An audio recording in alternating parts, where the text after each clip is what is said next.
My bunkmate got possessed in Tekong. Like some people, I was not a believer of the supernatural. But after one incident that happened in front of my two eyes, I'm afraid I have to think twice about it.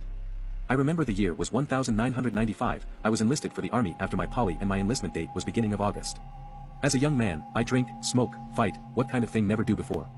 What kind of thing in the army can be so tough that I will cry mummy? Never.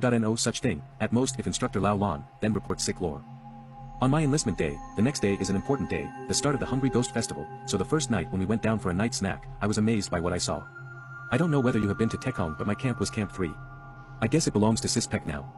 The entire parade square and the basketball court and the road outside which they called the Tekong Highway, the perimeter of it, imagine how long.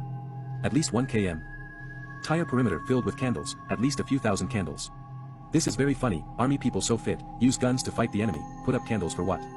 I don't know for what, but 2 weeks after my enlistment, one night when we were training to pull up at the pull-up bar which is behind our building, believe or not, we saw several high-ranking officers at least majors and above, all burning joss paper. What is the reason? I don't know, I still don't believe it because if there is a ghost, why never appear in front of me? Until one day, one night in fact, at that time, handphones weren't that popular yet so most people would queue up at the phone booth especially after lights out. Illegal actually so I have to be tactical, I finished my call to my girlfriend so I quickly doubled up to my bunk, I think should be around 10:30 p.m. or so.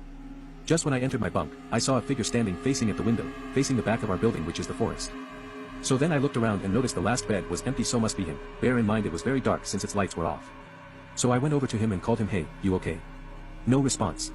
So I call again oi, you okay not? Suddenly, he gave out a very big shout wah and acted like wanted to climb out through the window.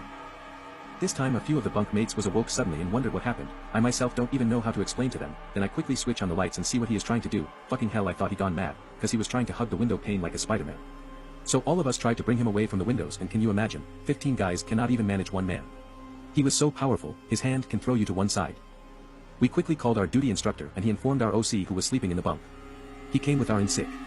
I remember my OC was Captain Nazari and my INSIC was Frederick who was a former ranger instructor. When they arrived, I can see they were shocked too, my INSIC then bring out a beret from his pocket and point the crest at that recruit and shouted whoever you are, this is a command dot and you get out of him dot now.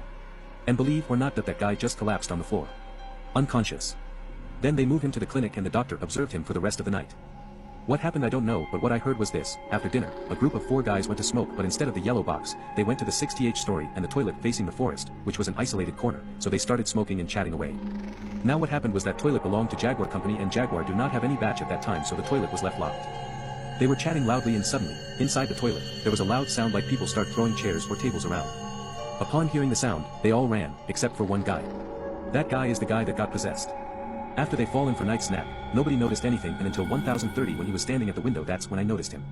Well I don't believe in supernatural in the past, but after this incident, I don't believe also cannot.